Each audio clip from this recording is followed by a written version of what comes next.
I'm in Chapter 13 of Corporations, Shareholder Suits, within Section 5, the demand requirement.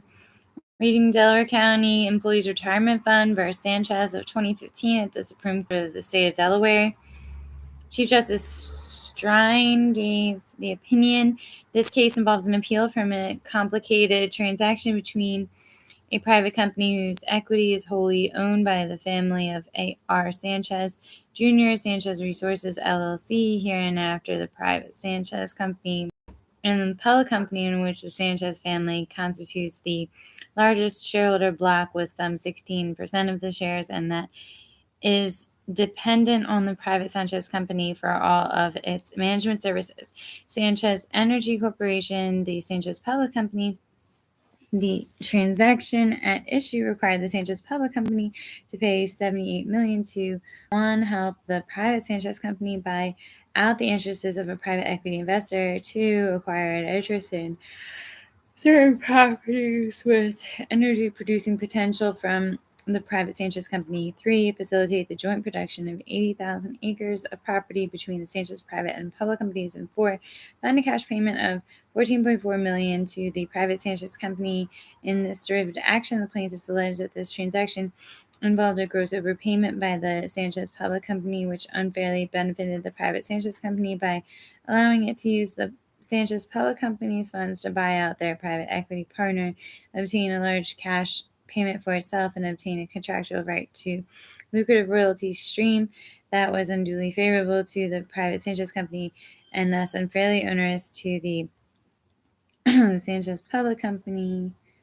That's ultimately the facts, I guess. Those are the facts. The Court of Chancery dismissed the complaint, finding that the defendants were correct in their contention that the plaintiffs had not pled demand excusal under Aronson v. Lewis in 1984. In resolving this appeal, we focus on only one issue, which is outcome determinative. The parties agree that the two of the five directors on the Sanchez Public Company board were not disinterested in the transaction.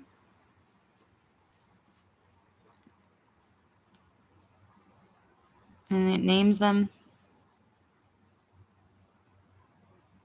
So it's 2 of 5. The question for Aronson purposes was whether, and therefore whether, the plaintiffs had pled particularized facts, raising in the pleading stage doubt about the independence of one of the other Sanchez Public Company directors. If they had, the defendants and the Court of Chancery itself recognized that the plaintiffs would have pled grounds for demand excusal under Aronson.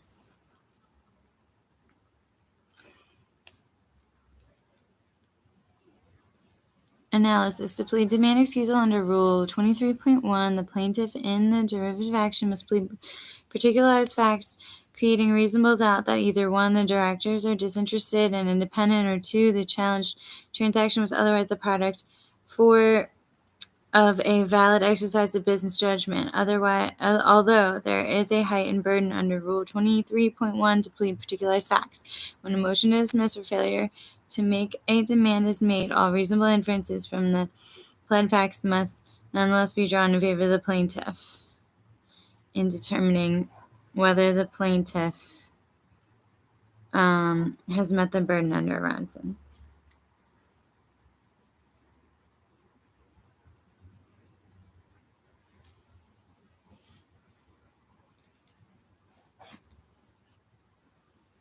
The closest question below centered on Director Alan Jackson. The complaint bases its challenge to Jackson's independence on 2 related grounds. First, it pleads that Chairman Sanchez and Jackson have been close friends for more than 5 decades. Consistent with this allegation, the complaint indicates that when Chairman Sanchez ran for governor of Texas in 2012, Jackson donated $12,500 to his campaign.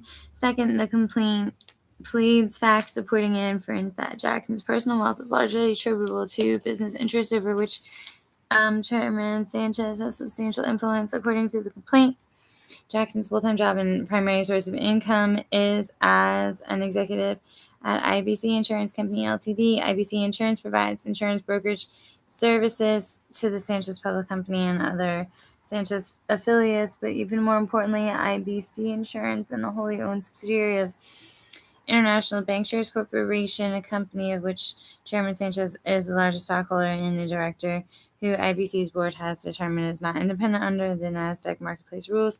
Not only does Jackson work full-time for IBC Insurance, so too does his brother. Both of them service the work that IBC Insurance does for the Sanchez public and private companies. The complaint also alleges that the approximately $165,000 Jackson earned as a Sanchez public company director constituted 30 to 40% of Jackson's total income for 2012. Employing the de novo review that governs this appeal, we do not come to the same conclusion as the Court of Chancery. The reason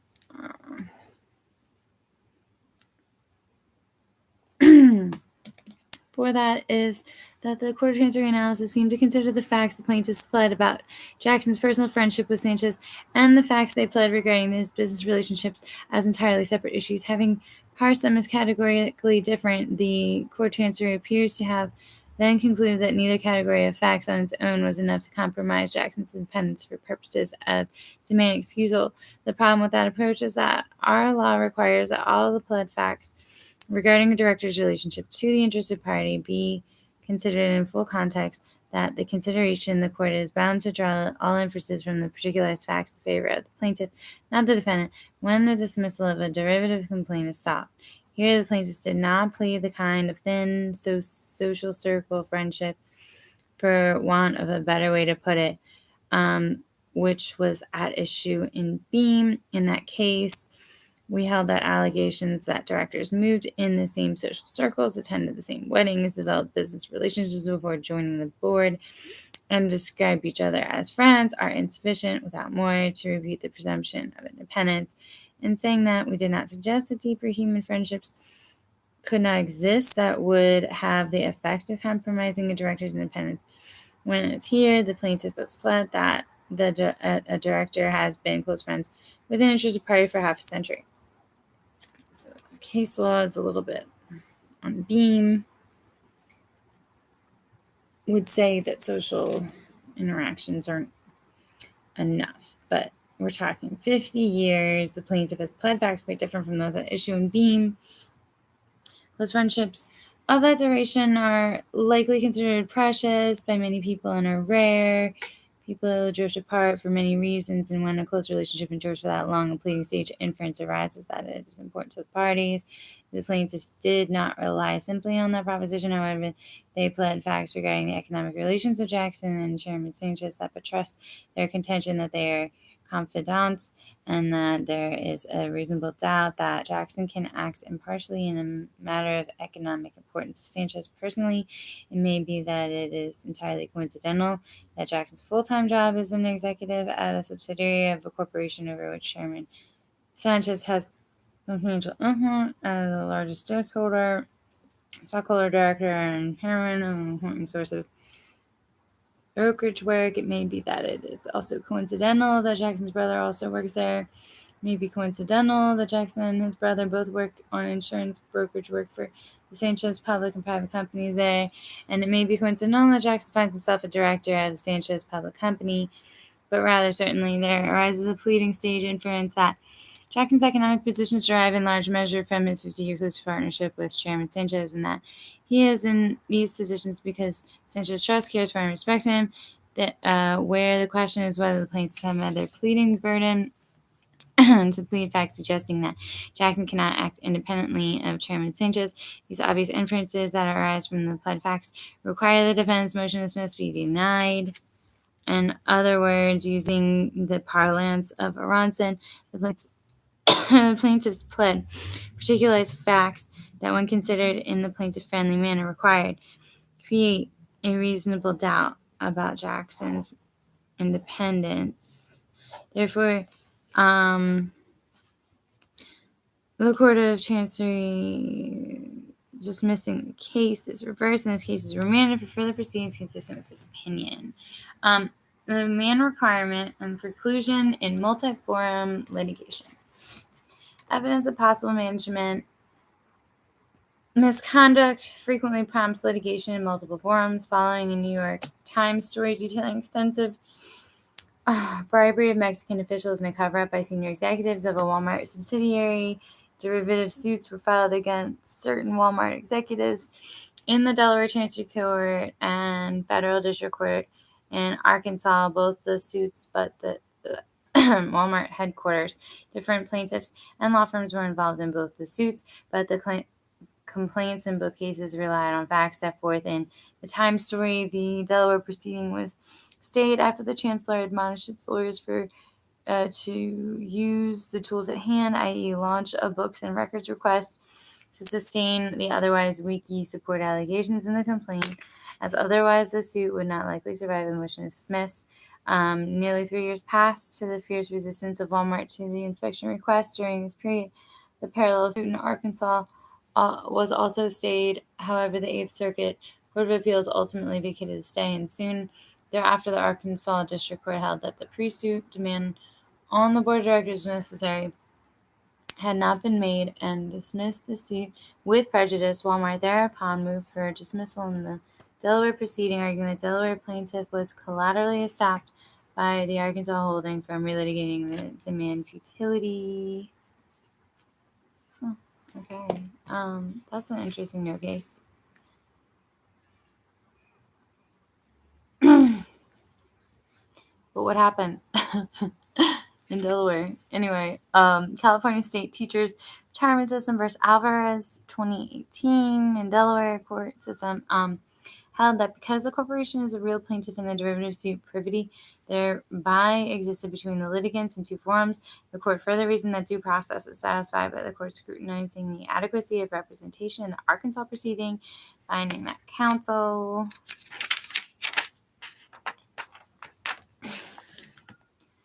in that proceeding was adequate. The court held that Delaware plaintiff could not relitigate demand futility. So it's a different case, but probably the same answer. Note on Model Act's universal demand. The Model Act embraces universal demand. Section 7.42 requires demand on the corporation in all cases and provides that suit may not commence on the corporation in all cases and commence within 90 days of making such demand, unless irreparable injury to the corporation would result by waiting for the expiration of the 90-day period. As the introductory comment explains, it is believed that the provisions will eliminate the often excessive time and expense for both litigants and the court in litigating the question whether demand is required. The corporation may, under Section 7.43, request a further stay of the proceedings if, for example, more time is needed to assess the allegations and the corporate interest in the suit's continuance. Suit's continuance. Section 7.44 sets forth the mechanics. Example, criteria for dismissal and burden of proof in meeting the criteria by which qualified directors can obtain dismissal of the suit if they believe the maintenance of the suit is not in the best interest of the corporation. Qualified directors is defined in Section 1.43. Utah is among the states following adopting the Model Act's universal demand provision. Brewster versus Brewster from that jurisdiction, 2010, reversed the trial court's refusal to dismiss the suit alleging usurpation of a corporate opportunity, although the trial court believed the board's third-party investigator retained and carried out detailed investigation in good faith. The court held that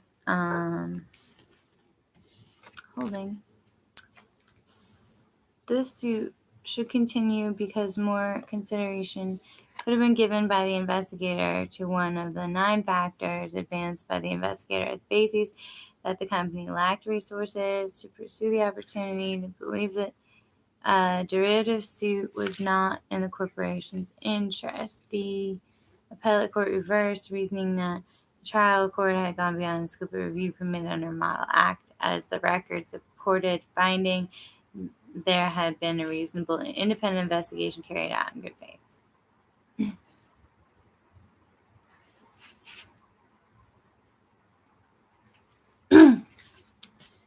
So I stopped before Auerbach versus Bennett on page 926.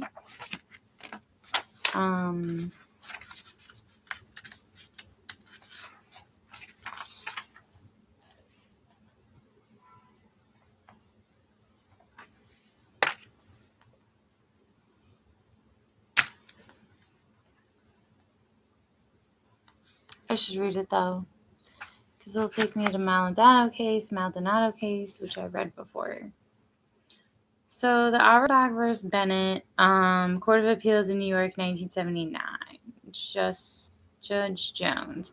In the summer of 1975, the management of General Telephone and Electronics Corporation, in response to reports of numerous other multinational companies, had made questionable payments to public officials or political parties in foreign countries, directed that an internal preliminary investigation be made to ascertain whether the corporation had engaged in similar transactions.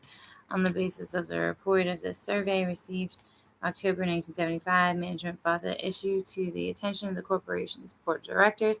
At a meeting held on November 6th of that year, the board referred the matter to the board's audit committee. The audit committee retained as its special counsel the Washington, D.C. law firm Wilmer, Cutler, and Pickering, which has not previously acted as counsel to the corporation, with the assistance of such special counsel as Arthur Andersen and Co., the corporation's outside auditors.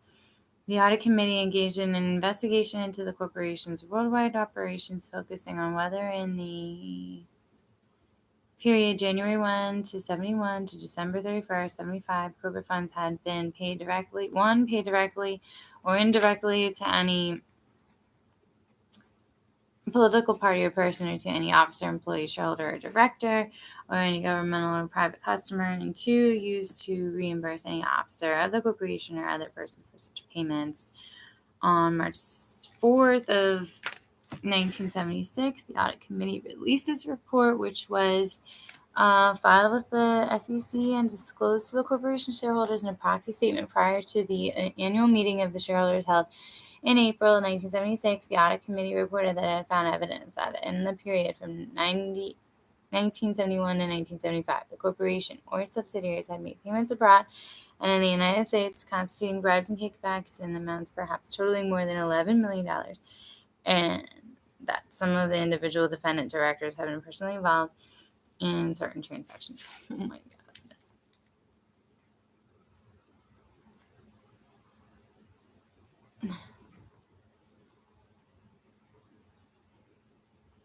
Somebody's going to jail.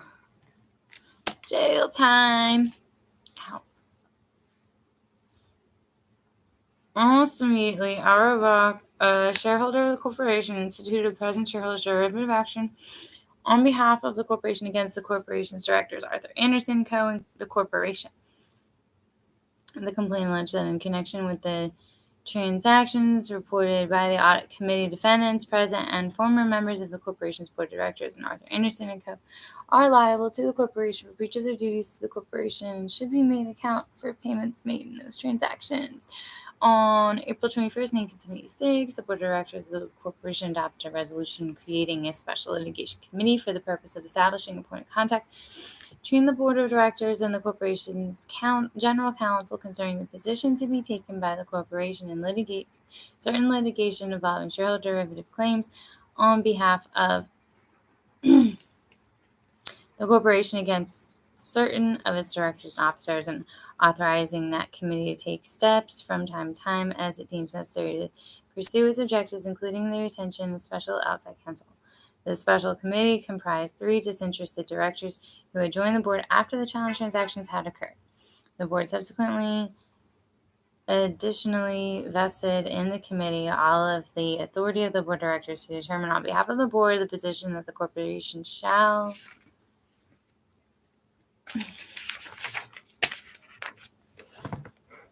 take with respect to the derivative claims alleged on its behalf in the present and similar shareholder derivative actions. The Special Litigation Committee reported under date of November 22nd, 1976, it found that defendant Arthur Andersen Co. had conducted an examination of the corporation's affairs in accordance with generally accepted auditing standards and in good faith and concluded that no proper interest in the corporation's shareholders would be served by the continued assertion of a claim against it. The committee also concluded that none of the individual defendants had violated the New York State statutory standard of care and none had profited personally or gained in any way. Correct. And the claim asserted in the present action are without merit, and if the action were allowed to proceed, the time and talents of the corporation's senior management would be wasted on lengthy pre-trial and trial proceedings. That litigation costs would be inordinately high in review of the likelihood of success.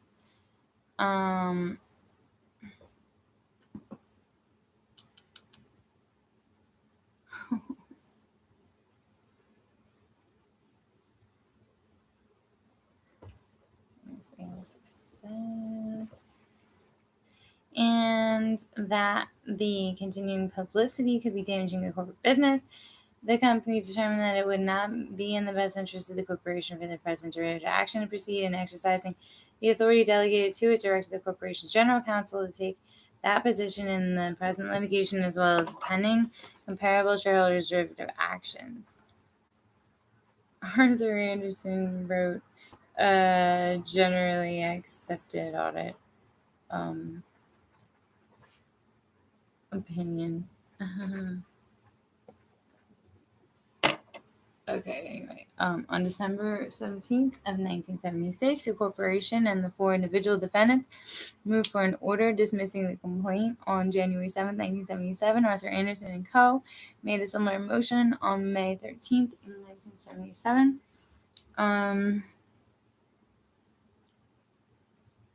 Arthur Anderson and Co. made...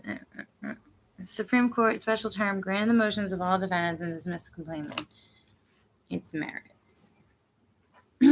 As all parties in both courts below recognize the disposition of this case on the merits turns on the proper application of the business judgment doctrine, in particular to the decision of the specially appointed committee of disinterested directors acting on the behalf of the board to terminate the shareholders' derivative action. That doctrine bars judicial inquiry into actions of corporate directors taken in good faith and in exercise of honest judgment in the lawful and legitimate furtherance of corporate purposes. In this instance, our inquiry, to the limited extent to which it may be pursued, has a two-tiered aspect.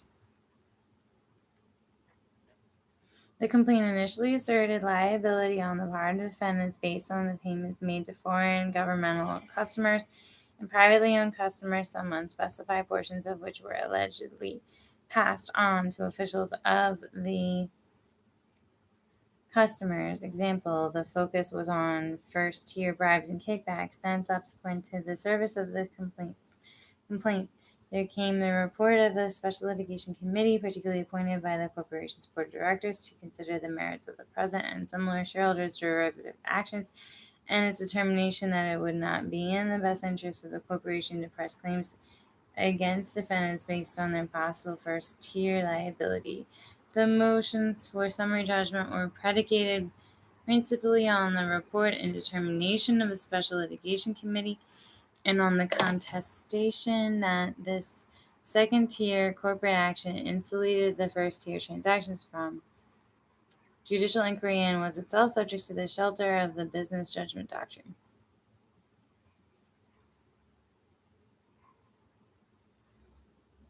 So the motions were predicated principally on the report of the special litigation committee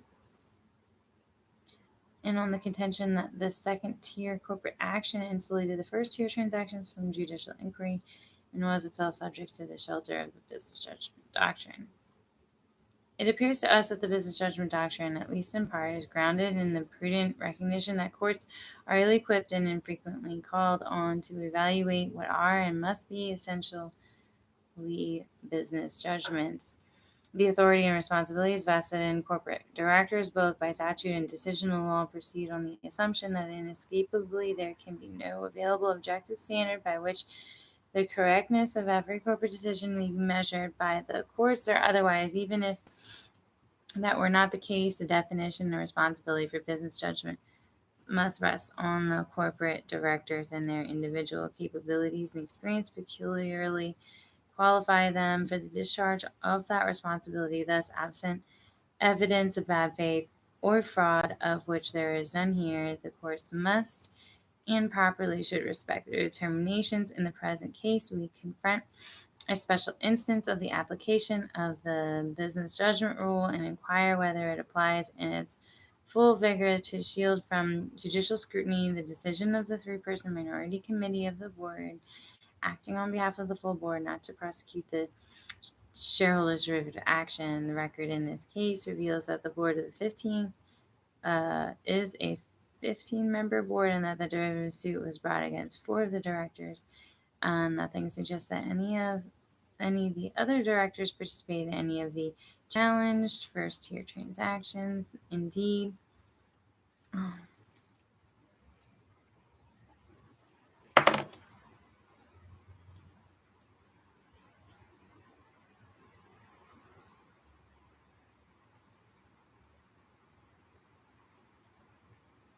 the report of the audit committee on which the complaint is based specifically found that no other directors had any prior knowledge of or were in any way involved in any of these transactions. Other directors had, however, been members of the board in the period during which the transactions occurred. Each of the 3 director members of the Special Litigation Committee joined the board thereafter. The business judgment rule does not foreclose inquiry by the courts into the disinterested independence of those members of the board chosen by it to make a corporate decision on its behalf. Here, the members of the Special Litigation Committee, indeed. So we're basically assuring it's an independent committee. Indeed, what? Okay, litigation committee. Indeed, the rule shields the deliberations and conclusions of the chosen representatives of the board only if they possess a disinterested independence and do not stand in dual relation, which prevents an unprejudicial exercise of judgment. It is not disputed that the members of the Special Litigation Committee were not members of the corporation's board of directors at the time of the first-tier transactions in question. None of the 3 had any prior affiliation with the corporation. The contention that any committee authorized by the board of which defendant directors were members must be held to be legally infirm and may not delegate power to terminate a derivative action. That's the issue. Okay, so there's like another 2 pages about this issue. And it must be rejected. The board is thus in this instant, with slight adaptation, followed prudent practice in observing the general policy that when individual members of a board of directors prove to have personal interests which may conflict with the interests of the corporation, such interested directors must be excluded, while the remaining members of the board proceed to consideration and action, which contemplates, which is Business Corporation Law, Section 713, which contemplates such situations and provides that the interested directors may nonetheless be included in the quorum count. Courts have consistently held that the business judgment rule applies where some directors are charged with wrongdoing, so long as the remaining directors making the decision are disinterested and independent. To accept the assertions of the intervener and to disqualify the entire board would be to render a corporation powerless to make an effective business judgment with respect to prosecution of the derivative action. We turn then to the action of the Special Litigation Committee itself, which comprise 2 components. First, was selection of the procedures appropriate for the pursuit of the charge, and second, there was the ultimate substantive decision.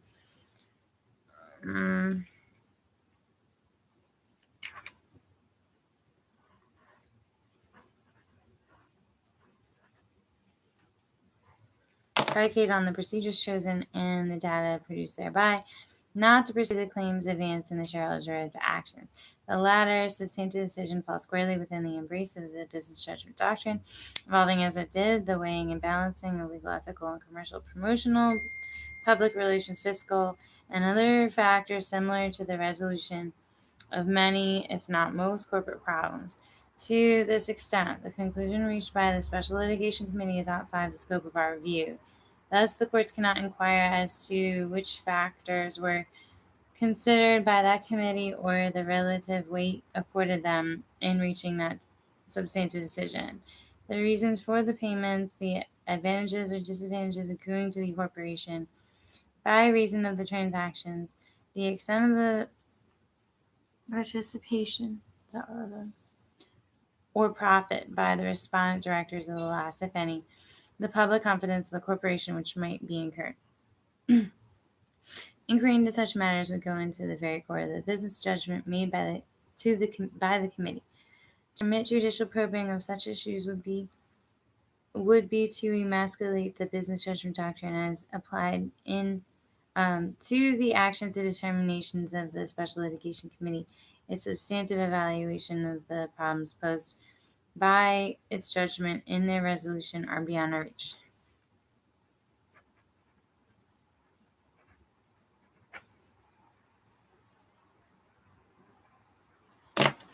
As to the other component of the committee's activities, however, the situation is different, and here we agree with the appellate division as to the methodologies and procedures best suited to the conduct of the investigation of facts and the determination of legal liability.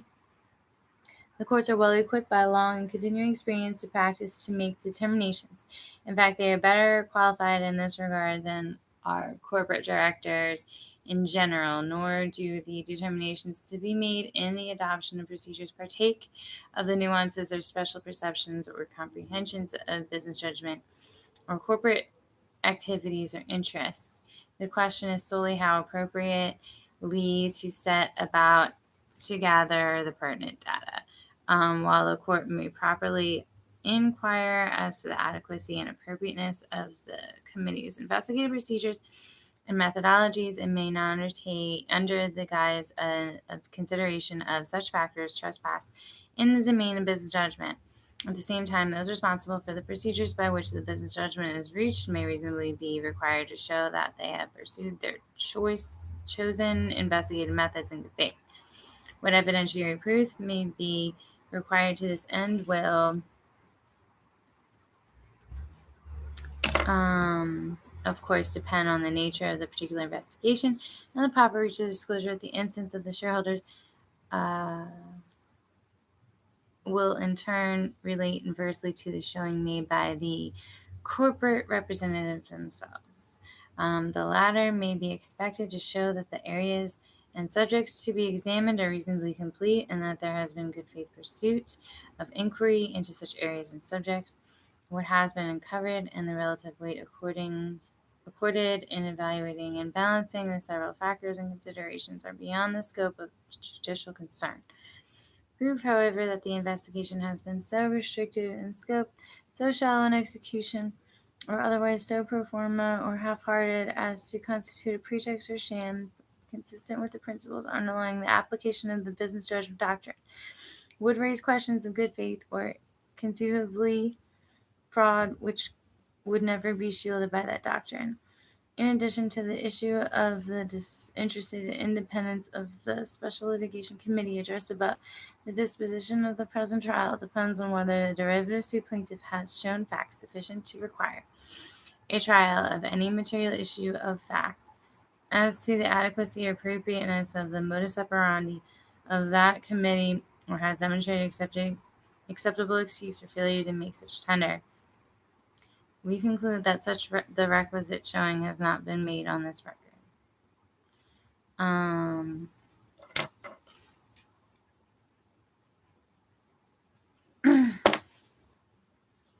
On the submissions made by the defendants in support of their motions, we do not find either insufficiency or infirmity as to the procedures and methodologies chosen to and pursued by the Special Litigation Committee. That committee promptly engaged eminent separate counsel to guide its deliberations and to advise it.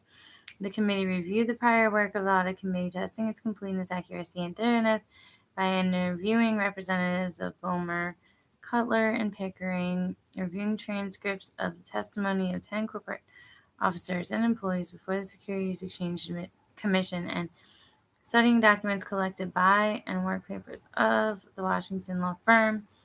Individual interviews were conducted with the directors found to have participated in any way to the questioned payments. So these are all material facts about their investigation. Right here, like in the last paragraph.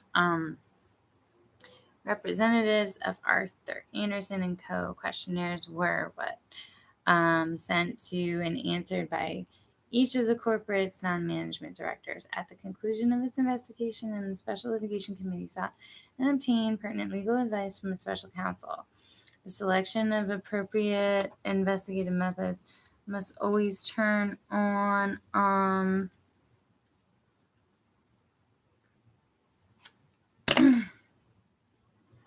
the nature and characteristics of the particular subject being investigated, but we find nothing in this record that requires a trial at any material issue of fact concerning sufficiency or appropriateness of the procedures chosen by the Special Litigation Committee, nor is there anything in this record to raise a triable issue of fact as to the good faith pursuit of its examination by the committee. For the reasons stated, the order of appellate division should be modified with cost to defendants by reversing so much thereof as reversed the order of Supreme Court in as so modified affirmed. That's an interesting way to say that. Interesting way to conclude.